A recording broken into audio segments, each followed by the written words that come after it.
DJ Sonuraj mobile number 6204767306। DJ Rupesh Bhelwa, DJ Rupesh Bhelwa, DJ Rupesh Bhelwa, DJ Rupesh Bhelwa.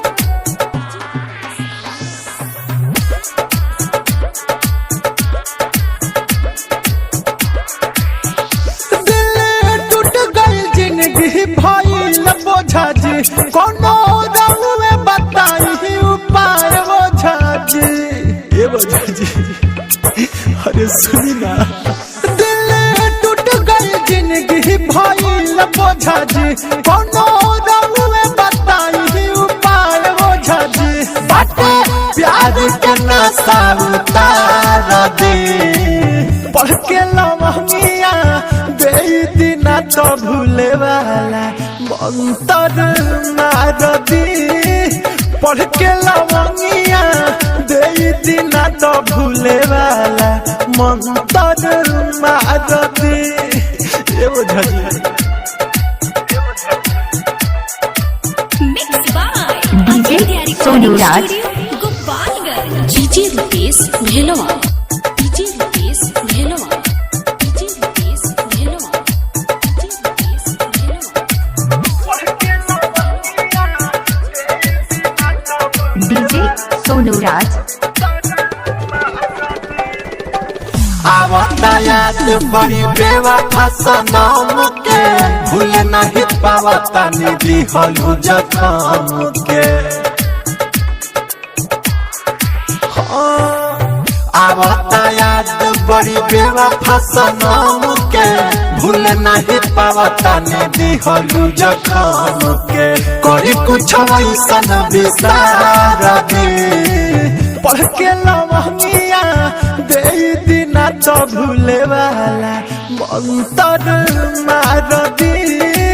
पढ़ के लमहिया दे दिना तो भूले वाला मंतर मार दी। डीजे सोनूराज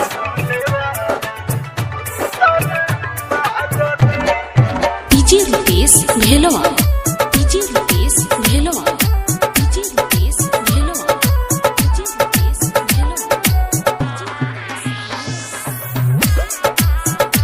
डीजे सोनूराज दिलवा दरा सनिया बनही सहे, गलती दीपकवा के कुछ ना रहे। दिलवा दरा सनिया बनही सहे, गलती दीपकवा के कुछ ना रहे। दुख से सनात के टार दे, पढ़ के लमहिया दे दिना तो भूले वाला मंतर मार दी। पढ़ के लमहिया दे दिना तो भूले वाला मंतर मार दी।